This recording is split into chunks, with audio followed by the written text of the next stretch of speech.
A queda do mito, Bolsonaro e o preço da arrogância, derrota ou suas decisões fatais, soberba e o preço da desconexão com a realidade. Olá, seja bem-vindo ao canal. Hoje vamos explorar um dos momentos mais marcantes da política brasileira, a derrota de Jair Messias Bolsonaro em sua tentativa de reeleição. Você já se perguntou como Bolsonaro, que chegou ao poder em 2018 com 57 milhões de votos e em 2022 só 51 milhões de votos em 2022, no primeiro turno, quais foram os erros fatais que levaram à sua queda? Fique até o final, porque vamos desvendar todos os fatores que desenvolveram para o fracasso da sua reeleição e como sua própria arrogância e estratégias falhas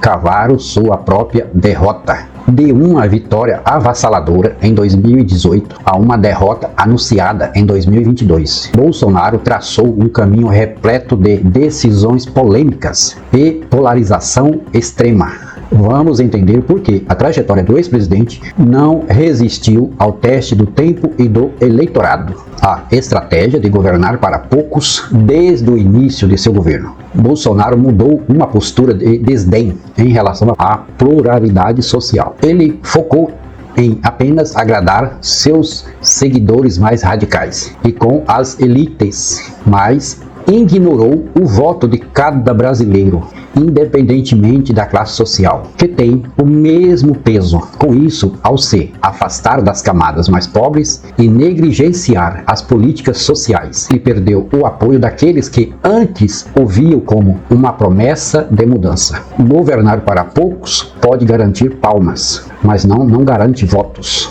A ruptura com o STF, o flerte com o autoritarismo. Uma das maiores marcas do seu governo, Bolsonaro, foram os constantes ataques ao Supremo Tribunal Federal, já em 2019, e a figura central de Alexandre de Moraes. Em 7 de setembro de 2021, ele parecia testar os limites da democracia brasileira, com discursos inflamados contra o STF lá na Paulista, insinuando desobediência às decisões judiciais. Para muitos, essa era uma tentativa de preparar o terreno para um golpe. Mas a resposta firme das instituições e a falta de apoio, até mesmo das Forças Armadas, deixou claro que ele não tinha força suficiente para subverter a ordem democrática. Esse episódio já isolou Bolsonaro politicamente, gerando medo e desconfiança entre muitos participantes, que passaram a vê-lo como uma ameaça à estabilidade do país. Terceiro ponto: as motociatas, carreatas e jet-esquiciatas, uma demonstração de arrogância. Em vez de se concentrar em resolver problemas reais, como a alta da inflação, o desemprego e a crise sanitária, Bolsonaro preferiu se exibir em motociatas, carreatas e jet-esquiciatas. Ele via essas projeções como um sinal de popularidade, mas na realidade era reflexo de sua desconexão com a vida cotidiana dos brasileiros, ou seja, mais dos mesmos. Enquanto ele desfilava com seus apoiadores, onde a maioria eram patrões, o Brasil real enfrentava muita fome e instabilidade econômica. Essa ostentação foi um tapa na cara de uma população que esperava uma liderança em tempos de crise. Quarto ponto: o seu negacionismo exacerbado na pandemia. O grande golpe contra si mesmo. Nada foi mais devastador para a imagem de Bolsonaro do que sua postura durante a pandemia de Covid-19. A sua recusa em adotar medidas de proteção, como vacinas, máscaras, e sua falta de empatia com as vítimas da doença causaram repulsa em milhões de brasileiros. Ou seja, ali mesmo morreram milhares de seus apoiadores por acreditar no seu negacionismo. Para muitas famílias, Bolsonaro não apenas falhou como líder, mas também foi visto como cúmplice das mortes evitáveis. Ao adotar uma postura negacionista e minimizar a crise, ele perdeu a confiança de grande parte da população, especialmente de quem enfrentava o luto, as dificuldades econômicas, como o caso da fila do osso e a pele de frango, que ficou muito marcado no seu governo. Quinto ponto: escândalos de corrupção, a farsa do Messias anticorrupção. Bolsonaro foi eleito como o Messias anticorrupção, prometendo uma nova política e uma limpeza no Estado. Uma das primeiras coisas que ele fez foi acabar com a Lava Jato, dizendo que em seu governo não haveria corrupção. Mas não foi isso o que vimos.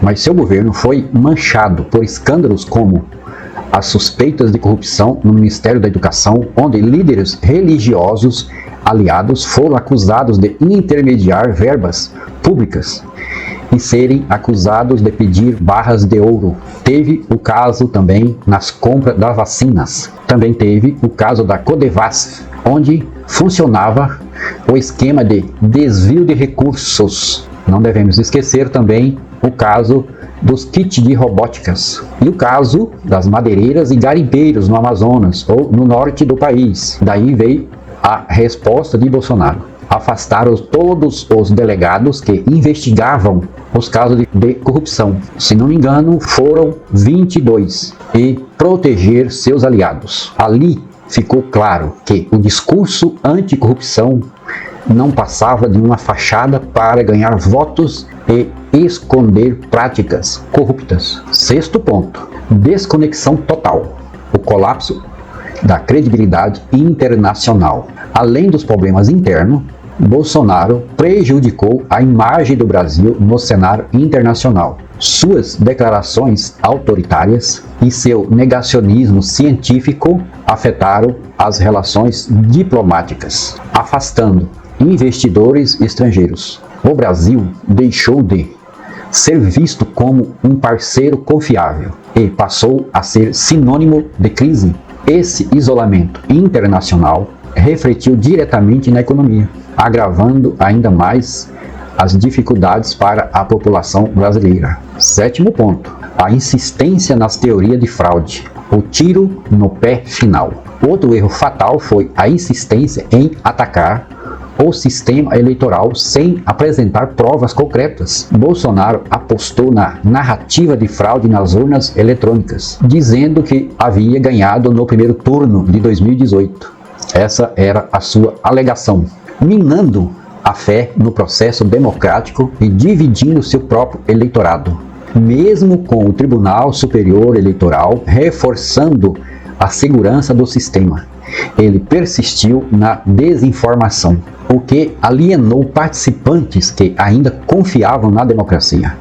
Chegou a fazer reunião com embaixadores para descredibilizar as urnas junto a outros países, que acabou causando a sua inelegibilidade. Oitavo ponto: o seu desmonte da educação e abandono da juventude. Enquanto os jovens brasileiros viam na educação uma forma de ascender socialmente, Bolsonaro cortou verbas e negligenciou programas de incentivo. Esse desmonte alienou uma juventude que sonhava com um futuro melhor e não via no governo um aliado para suas aspirações. Inclusive, ele queria propor mensalidades para as universidades federais e privatizar as escolas técnicas. Esse era o seu plano para o futuro. Para concluirmos sobre a sua derrota inevitável. Ao longo do seu governo, Bolsonaro fez uma série de apostas erradas e tentou governar de forma autoritária e excludente. O resultado? Uma perda eleitoral e uma derrota eleitoral que parecia realizada. Suas decisões alienaram os mais pobres, as mulheres, os jovens e até mesmo os candidatos da classe média, que em algum momento acreditaram em suas promessas de mudanças, apesar do apoio do Congresso, que aprovou a PEC da bondade, onde ele utilizou a máquina pública para angariar votos e mesmo assim ele perdeu. Em 2022, no primeiro turno, ele obteve apenas pouco mais de 51 milhões de votos, enquanto o seu adversário obteve mais de 57. E os outros candidatos não chegaram a 10 milhões de votos. Então, seria praticamente impossível vencer o seu adversário. A sua derrota já era